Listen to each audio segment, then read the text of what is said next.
연방 상원의 재무위원장이 MSNBC 방송하고 인터뷰를 하면서 이런 이야기가 나왔습니다. 지금 조 바이든 대통령이 제안한 그 초당적인 법안으로 지금 의회에서 통과시켜달라라고 이야기하고 있는 인프라 지출 법안, 인프라스트럭처에 대한 법안이죠. 아메리카 잡스 플랜이라고 저희가 알고 있는 그 인프라 법안을 통과시켜달라 해서 지금 백악관과 공화당 상원들 간에 협상이 있었고, 근데 이게 1차로 결렬이 됐습니다. 협상이 일단 결렬이 된 상태에서 민주당 쪽에서 지금 공화당의 라이노들, 이런 이제 밋 롬니 같은 애매한 사람들, 뭐 좋은 표현으로는 초당적 의원, 근데 뭐 저희가 편하게 이야기하면 라이노들, 이런 사람들 이제 상대로 해서 지금 어떻게 해서든 이 초당적인 법안을 지금 만들어내려고 하는 노력들을 계속 하겠다, 이런 이야기들이 나왔었죠. 그런데 지금 이제 론 와이드, 이 맨 왼쪽에 있는 론 와이드 상원 재무위원장은 뭐라고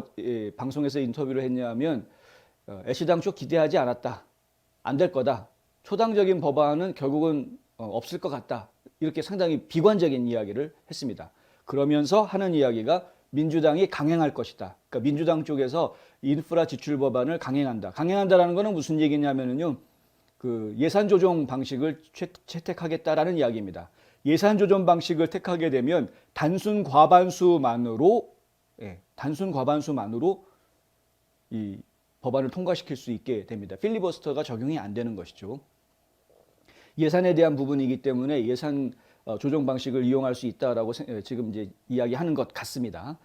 그런데 과연 이렇게 되게 되면은 이제 초당적인 협력 관계는 무너지게 되는 것이고, 지금까지 미치 맥코넬 상원의원 말대로라면은 올해 들어서 지난 5개월 사이에 벌써 한 6건 정도의 초당적인 법안이 만들어졌는데, 이런 초당적인 법안을 만들 수 있는 양당 간의 협상이 틀이 이제 깨지게 되는 것이고, 이렇게 되면 앞으로 거의 대부분의 법안들이 통과되지 못하고 발목이 잡히는, 그래서 좀 의회가 있으나마나한 그런 상태가 돼버리는 상황으로 치달을 수 있기 때문에 이렇게 강행하는 것이 과연 옳으냐, 이건 정치적으로 사실은 굉장히 큰 위험수라고 볼 수도 있는 겁니다. 다른 좋은 통과시켜야 되는 법안들이 지금 산적해 있는데 이거 하나 때문에 다른 법안들을 위험에 빠뜨리게 할 것이냐 하는 문제가 생기기 때문에 그런 것이죠.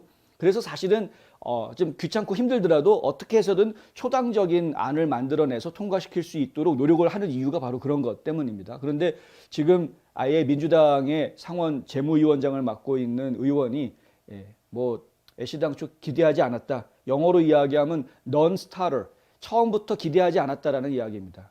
처음부터 기대한 적이 없다, 초당적인 법안이 나오지 않을 거다라고 지금 아예 말을 하고 있어서 지금 상당히 암울한 그런 이제 상황을 이야기하고 있다. 밋 롬니 의원 같은 경우에는 제가 라이노라고 일단 그 이름을 붙일 수 있는 의원들 볼 때마다 주지사들도 그렇고 의원들도 그렇고 참 애처로운 모습을 참 많이 봅니다. 지금 밋 롬니 의원 같은 경우도 지금 어떻게 이야기가 되고 있냐면 주류 언론에서 나오는 이야기들이 이렇습니다. 공화당과 민주당의 초당적인 그룹이 실제로 지금 모임을 가지고 구체적인 숫자까지 합의에 거의 도달했다 라고 밋 롬니가 말했다. 이게 주류 언론에서 나오고 있는 보도 내용입니다. 그런데 그 초당적 의원들의 모임 안에 있는 또 다른 민주당 사람, 지금 사진에 보시는 이 의원이 존 테스터인데요. 존 테스터 의원 같은 경우에는 뭐라고 얘기하느냐, 합의한 것이라고 생각하지 않는다라고 말했다라고 주류 언론들은 또 얘기합니다. 이게 무슨 얘기입니까? 주류 언론들 입장에서도 이게 보면은 롬니는 합의가 거의 다 됐다라고 말하지만 테스터는 안 됐다라고 얘기한다, 이렇게 보도했다라는 것은 결국은 롬니가 바보가 되는 것이죠. 똑같은 둘이 앉아가지고 똑같이 협상을 했는데 얘는 됐다고 그러고 얘는 안 됐다고 그러면 됐다고 얘기한 사람이 바보가 되는 건 당연합니다. 지금 상황이 그렇다. 지금 이렇게 바보 만들어 놓고, 그리고 이제 이쪽에서 하는 이야기는 처음부터 기대하지 않았다, 이렇게 지금 나오고 있는 겁니다. 이게 지금 주류 언론들이 이렇게 보도를 하고 있으니 지금 정치에 대해서 잘 관심이 없는 분들이라든가 아니면은 나는 진보다 나는 보수다라는 어떤 색깔이 분명하지 않으신 분들이 일반적으로 대형 언론사들의 보도를 접하게 되면 그대로 말을 믿게 되지 않습니까? 자연스럽게 롬니는 뭐 하는 거야 지금, 왜 이렇게 어리버리해? 사태 파악을 왜 이렇게 못해? 이런 식으로 이해하게 되는 것이고요. 그럼 공화당 의원들은 바보구나 이렇게 되는 것이고 지금 상황이 좀 그렇습니다. 그리고 지금 민주당에서는 어떻게든 열심히 노력해가지고 뭔가를 하려고 하는데 공화당에서 반대해서 아무것도 안 되는 것처럼 지금 비춰지게 되는 이런 상황이 되는 것이죠. 그래서 적어도 뉴스 브리핑을 보시는 분들은 좀 알고 계셔야 되겠다 싶어서 제가 좀 몇 가지 얘기를 짚어드리려고 합니다. 이 와이든 의원이 하는 이야기가 이렇습니다. 2017년 도널드 트럼프로부터 막대한 감세를 받은 국내 최대의 기업들은 그들이 의존하고 있는 도로, 교량, 항만 등을 이용하는 데 있어서 단 한 푼도 내지 않는다. 이게 첫 번째 문제다.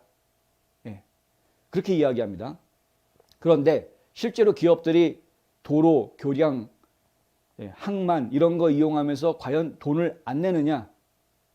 왜 안 냅니까? 남들 내는 거 다 내죠. 예. 그리고 법인세를 낮췄다고 해서 법인세를 안 내는 건 아니지 않습니까? 법인세가 21%로 낮아졌다고 그래서 아예 안 내는 게 아니지 않습니까? 21%를 지금 내고 있는 것 아닙니까? 그러니까 이미 세금을 이런 대기업들이 한 푼도 안 내고 있다는 말 자체가 새빨간 거짓말이죠. 그런데 어쩜 이렇게 뻔뻔하게 한 푼도 페니도 안 낸다라는 말을 어떻게 할 수 있느냐? 뻔뻔하게 그것도 방송에 나와가지고 참 황당한 왜 이렇게 거짓말하는지 모르겠습니다. 그리고 둘째, 기후변화를 완전히 거절한다. 다시 말하자면 기후변화에 아무것도 포함하지 않는다. 그러니까 기후변화 내용이 지금 인프라스트럭처에 들어가 있다는 이야기인데 이 인프라스트럭처하고 기후변화하고 왜 자꾸 연결을 시키려고 하느냐. 이것도 저희 문제죠.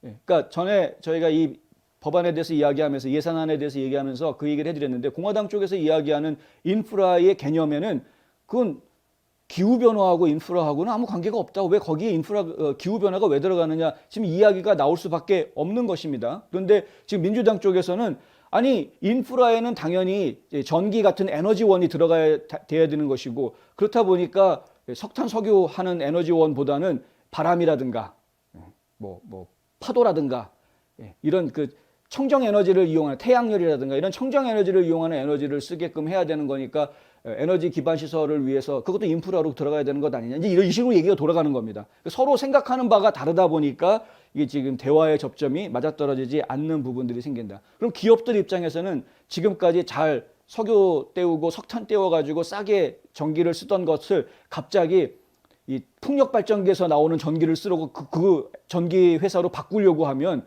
그럼 비싼 전기료를 내야 되는 똑같은 전량을 생산을 해내는데 이 청정에너지로 만들어내는 전기는 또 코스트가 비싸단 말입니다. 그러니까 이제 이런 문제들이 기업 입장에서는 곤란한 부분이죠. 코스트가 올라가는 부분인데 그럼 코스트가 올라가지 않는 쪽을 기업들은 선호할 것 아니겠습니까? 당연히. 근데 이런 그 기본적인 생각들이 일단 없고 그냥 무조건 우격다짐으로 일단 무조건 기후변화 대응해야 되니까 청정에너지를 바꿔야 되고 기업들은 그걸 써야 되고 그러니까 안 쓰려고 그러면 안 쓰게끔 만들어줘야 되는 것이고 그렇다 보니까 더 세금 더 내게 만들어야 되고 이거 시설 만들어야 되니까 돈 필요하니까 더 세금 더 걷어가지고 청정에너지 그린 사업하고 뭐 이런 식으로 지금 그림을 그리고 있는 것이죠. 그래서 이게 도대체가 민주당하고 공화당하고 서로가 대화가 되기가 상당히 어려운 그런 상황이 돼 있다.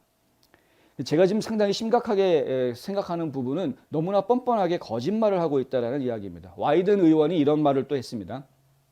자, 우선 MSNBC 방송의 그 진행자가 물어봤습니다. 그럼 지금 일어나는 일들은 민주당과 법인세 인상에 대한 바이든의 비용을 포함해서 인프라 법안을 통과시키기 위한 화해 과정, 그러니까 이제 예산 조정 과정으로 나아갈 것이라고 저희가 봐도 되겠다. 그런 것이 맞냐? 지금 현재 상황이 맞느냐라고 물어보니까 와이든 의원이 하는 이야기가 본질적으로 그렇다. 그러면서 하는 이야기가요. 희망은 영원히 샘솟고 월요일이나 화요일 사람들이 뭔가 할 말이 생길지도 모르겠다. 그런데 우리가 어떤 공통점을 찾을 수 있는지 한번 두고 보자. 하지만 공통점은 이 거대 기업들이 자신들이 사용하는 인프라에 대해서 정당한 몫을 지불하는 것이다.